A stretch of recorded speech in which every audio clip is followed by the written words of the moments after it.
पृथ्वी डोलने लग गई। वो पृथ्वी डोलने लग गई तो भगवान शिव उनकी तपस्या से प्रसन्न हुए और यहाँ पर गुफा के रूप में गुहेश्वर महादेव दूसरे नंबर के जो महादेव है स्थापित हुए। उंगली में ब्लड के स्थान पर जो औषधि रस होता है वो औषधि रस उनकी उंगली से निकला। राजा विक्रमादित्य ने यहाँ पे ये 84 महादेव की यात्रा करी थी। 12 ज्योतिर्लिंग के बीच में यहाँ पर काल सर्पदोष नाम का यंत्र स्थापित है।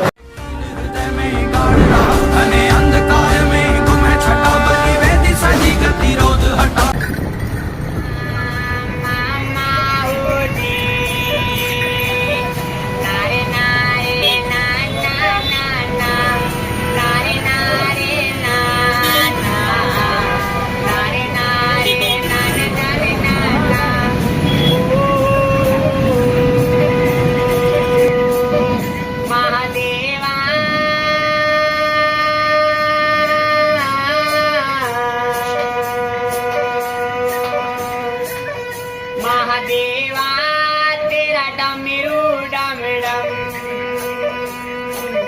हो डमे डमे बजतो जाए रे हो।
जय श्री महाकाल। दोस्तों स्वागत है आपके अपनी YouTube चैनल सबकी बात सबके साथ में, और उज्जैन सीरीज़ के एक नए ब्लॉग में आपका स्वागत है। आज हम क्षिप्रा नदी के तट पर रामघाट पर मौजूद हैं। हम 84 महादेव की यात्रा का जो वीडियो हमारी जो सीरीज़ चल रही है उसका ये सेकंड ब्लॉग आपको देखने को मिलेगा, जो कि गुहेश्वर महादेव मंदिर के नाम से जाना जाता है, जो कि आपको मैं अभी दिखाना चाहूँगा। और इसका भी काफ़ी इतिहास है, जो भी आगे आपको वीडियो में आपको इसकी जानकारी मैं देने वाला हूँ।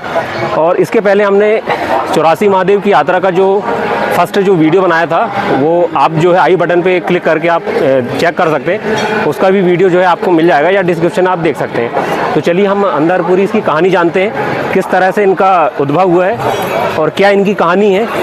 और जैसा कि ये गुफा में मौजूद है तो आपको मैं गुफा के भी दर्शन अभी करवाऊँगा, तो आप बने रहिए इस वीडियो में।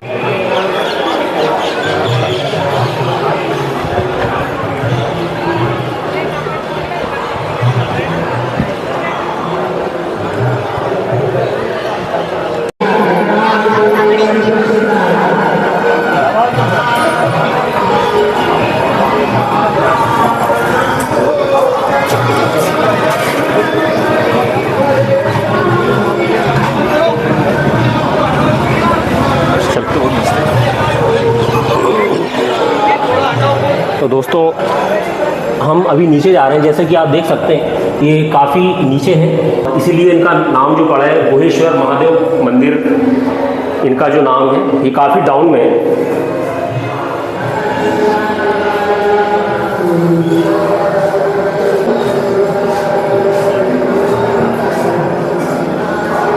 दोस्तों इनसे जुड़ी भी कुछ कहानियां हैं, कुछ ग्रंथों में पुराणों में इनके द्वारा काफ़ी कुछ वर्णन किया गया है, जिसके बारे में अभी आने वाले वीडियो में आपको मैं बताने वाला हूँ।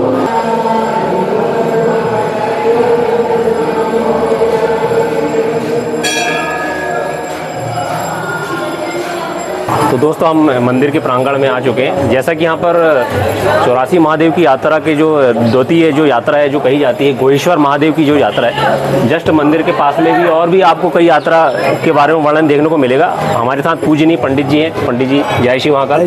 जो 84 महादेव की जो यात्रा है उनके बारे में आप कुछ वर्णन करिए। सनातन धर्म की धर्म संस्कृति की एक बहुत बड़ी ये यात्रा है। उज्जैन भगवान महाकालेश्वर ज्योतिर्लिंग की अवंतिका नगरी है जो तीर्थ को नाभि पर स्थापित है और यहाँ पर भगवान शिव जो है स्वयंभू काल के दोष के निवारण के रूप में विद्यमान है। और ऐसी मान्यता है कि भगवान शिव महाकाल वन के अंतर्गत यहाँ पर 84 महादेव की यात्रा का विशेष वर्णन बताया गया है। विशेष रूप से ये यात्रा श्रावण मास, कार्तिक मास और वैशाख मास में करी जाती है और 3 वर्ष में एक बार अधिक पुरुषोत्तम मास जो आता है उसमें अगर ये यात्रा करी जाती है तो इसका पुण्य फल कई गुना प्राप्त होता है। 84 महादेव के अंतर्गत जितने भी महादेव हैं उन महादेव के अंदर जो विधान बताए गए हैं वो अलग अलग रूप में विधान बताए गए हैं कि किस महादेव के दर्शन से क्या फल की प्राप्ति होती है। किसी के पुत्र की प्राप्ति का विधान बताया गया है, किसी के शारीरिक कष्ट का विधान बताया गया है, किसी का पितृ का विधान बताया गया है, कोई प्रेत बाधाओं से मुक्ति का विधान बताया गया है। ऐसे 84 महादेव के पृथक महादेव के अलग अलग वर्णन का इसमें उल्लेख करा गया है। जो भी जातक इस यात्रा को अगर 84 महादेव की यात्रा को करता है तो उसके मनोवांछित मनोकामना पूर्ण रूप से प्राप्त होती है और उस जातक के 84 लाख योनि का दोष मुक्त होता है। समय अनुसार भगवान महाकालेश्वर की नगरी में यहाँ पे राजा महाराजाओं का साम्राज्य रहा है। अवंतिका नरेश यहाँ पर भगवान महाकालेश्वर रूप में विद्यमान है। राजा विक्रमादित्य ने यहाँ पे ये 84 महादेव की यात्रा करी थी। उन्होंने यहाँ पर उस यात्रा को करने का एक बहुत बड़ा विधान यहाँ पर प्रारंभ किया था।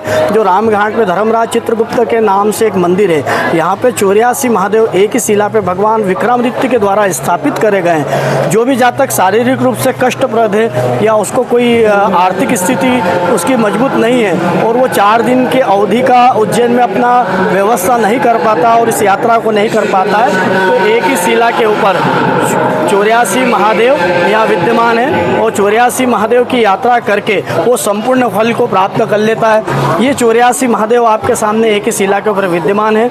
इन्हीं के बाद इन्हीं के आगे यहाँ पर 12 ज्योतिर्लिंग का भी स्थान दिया गया है। 12 ज्योतिर्लिंग के बीच में यहाँ पर काल सर्पदोष नाम का यंत्र स्थापित है। तो ये अनादिकाल का जिसका शास्त्र के अंदर, पुराण के अंदर शास्त्र वर्णित स्थान बताया गया है। जो भी 84 महादेव की यात्रा अलग अलग भी करता है तो उसको पुनः यात्रा करने के पश्चात यहाँ आकर भगवान का दूध जल से अभिषेक करने के बाद ही वो 84 महादेव की अलग अलग यात्रा का संपूर्ण फल प्राप्त होता है। क्योंकि हम लोग जब यात्रा करते हैं तो किसी मंदिर के अंदर कहीं भीड़ होती है या वहाँ पे हम भगवान को दीपक प्रज्वलित नहीं कर पाते हैं या कई जगह हम भोग नहीं लगा पाते हैं या उनको चंदन अर्पित नहीं कर पाते हैं वहाँ की पुजारी की व्यवस्थाओं के अंतर्गत। तो यहाँ 84 महादेव की अगर वो यात्रा करता है और यहाँ आकर वो भगवान को जल अर्पित कर देता है तो त्रुटिवत 84 महादेव की यात्रा में उससे अगर कोई चूक हो गई है तो वो चूक उससे मुक्त हो जाती है और 84 महादेव का संपूर्ण फल उसको प्राप्त हो जाता है। इन्हीं के साथ इसी मंदिर में धर्मराज भगवान है, धर्माधिकारी के रूप में चित्रगुप्त भगवान है जो हमारा लेखा जोखा करते हैं। यात्रा की साक्षी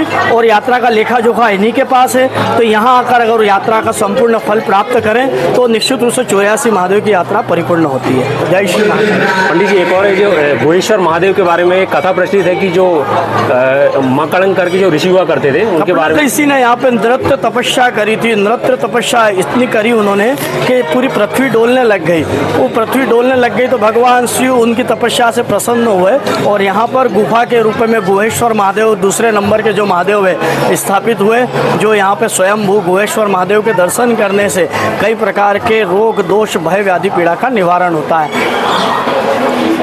और ऐसा कहा जाता है कि जिनको अहंकार हो जाता है, अहंकार को उनके अहंकार को समाप्त करने बिल्कुल ये सत्य बात है। 84 महादेव का बहुत बड़ा महत्व बताया गया। अभी मैंने आपको बताया था कि 84 महादेव का हर एक महादेव का अलग अलग वर्णन है।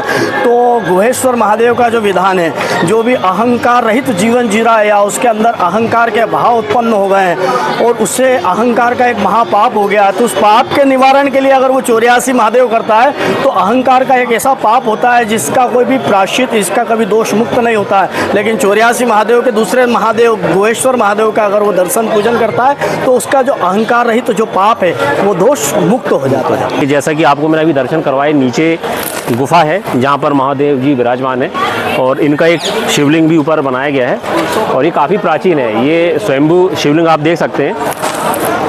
इनके पीछे भी कई ग्रंथों में और पुराणों में वर्णन है कि एक बार ऐसा हुआ कि जो मकड़ंक नामक जो एक ऋषि थे वो काफ़ी वेद और पुराणों का उन्हें काफ़ी ज्ञान हो चुका था और उन्होंने अपने ज्ञान के बल पर काफ़ी जो है सिद्धियां प्राप्त कर ली थी।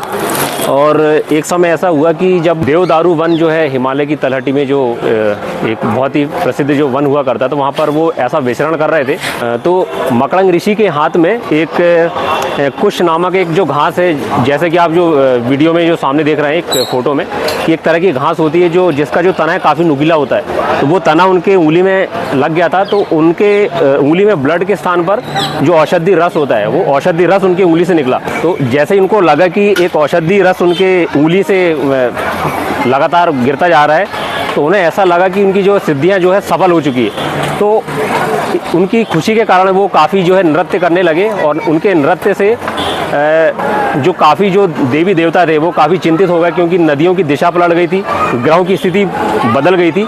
तो ऐसा करने से देवी देवता काफ़ी चिंतित हुए और वो अपनी परेशानी लेकर महादेव के पास आए। उन्होंने अवगत कराया महादेव जी को कि ऐसी ऐसी कंडीशन हो चुकी है। तो महादेव जी ने तुरंत ऋषि मकड़ंग के पास गए और ऋषि मकड़ंग के पास जाकर महादेव जी ने अपने उंगली के अग्रभाग से भस्म निकाली और वो भस्म को देखकर ऋषि मकड़ंग अचंभित हो गए। तो महादेव जी ने मकड़ंग ऋषि से कहा कि मैंने जो अपनी उंगली के जो भस्म निकाली है उसके द्वारा ना तो मैंने अभिमान किया है और ना ही मैंने नृत्य किया है। तो ऐसा सुनकर ऋषि मकड़ंग को काफ़ी लज्जा फील हुई, काफ़ी वो लज्जित हुए और उन्होंने उनसे क्षमा मांगी और उन्होंने कहा कि प्रभु मेरा जो तेज है फिर से मुझे पुनः वापस कर दें, तो इसके लिए मुझे क्या करना पड़ेगा। तो महादेव जी ने कहा कि आप महाकाल वन में जाइए और वहाँ पर जो है सप्तलिंगी एक शिवलिंग है, वहाँ पर आप मेरी आराधना करिए, इसके बाद में आपको जो सूर्य सा तेज आपको मिल जाएगा।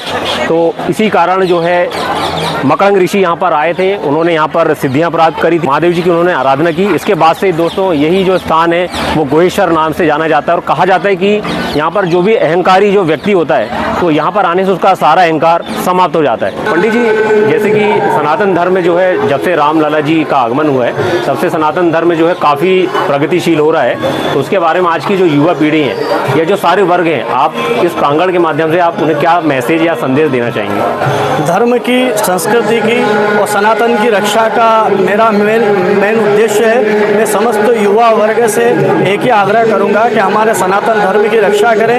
हमारे सनातन धर्म के अंतर्गत हमारे जितने भी धार्मिक क्षेत्र है, देवी देवता, इनका पूजन पाठ नित्य रूप से प्रतिदिन करें और विशेष रूप से आज हमारे हिंदू धर्म के जितने भी देवी देवताओं का कई अगरबत्तियाँ, कई फूल प्रसाद के ऊपर पोस्टर लगाकर उनका विक्रय किया जा रहा है, उसका भी रोक किया जाए, जिससे हमारे देवी देवताओं का जो अपमान हो रहा है, जो आज हम सड़क पे देखते हैं कई जगह हमारे भगवान के देवी देवताओं का अगरबत्ती के या किसी भी चीज़ के ऊपर फोटो रहता है और वो पाँव में आता है, तो वो सबसे बड़ा हमारे को एक दोष लगता है। तो वो कहने का हमारे सनातन धर्म को कम कर रहा है, नष्ट कर रहा है। तो हमारे युवा वर्ग से एक आग्रह है कि ऐसी कोई भी चीज़ अगर उनको दिखती है तो उसका वो विरोध करें और उस चीज़ को कभी ना खरीदो और कोई खरीदता है तो उसको भी रोकें, जिससे हमारे सनातन धर्म के हिंदू देवी देवताओं का एक सम्मान तो है ही, उनका स्तर तो बहुत बड़ा है, लेकिन और स्तर बढ़ता जाए जिससे दूसरे धर्मावलंबी लोग जो हैं हमारे सनातन धर्म को एक महत्वपूर्ण माने। जी, जय श्री महाकाल। जय श्री महाकाल। तो दोस्तों, इस तरह से 84 महादेव की यात्रा का जो एक सीरीज़ हमारी जो चल रही है उसमें आप देख सकते हैं कि गोहेश्वर महादेव की यात्रा का ये दूसरा चरण है। ऐसे ही आने वाले समय में आपको जो है पूरी 84 महादेव की यात्रा को आपको एक अलग से एक वीडियो आपको देखने को मिलेगा। यहाँ पे आप आई बटन पे आप क्लिक करके जो प्रथम जो यात्रा है जिसे अगस्तेश्वर महादेव की यात्रा कहा जाता है उसका वीडियो आपको जो है आई बटन पे मिल जाएगा और इस तरह से इसका जो है अलग सेक्शन हम बना देंगे जिसमें कि 84 महादेव की यात्रा आपको जो है एक ही प्लेलिस्ट में आपको मिल जाएगा। तो इस तरह से आप इस चैनल में आप बने रहिए, आपको आगे भी महादेव जी की यात्रा के आपको दर्शन होंगे। तब तक के लिए जय श्री महाकाल, हर हर महादेव।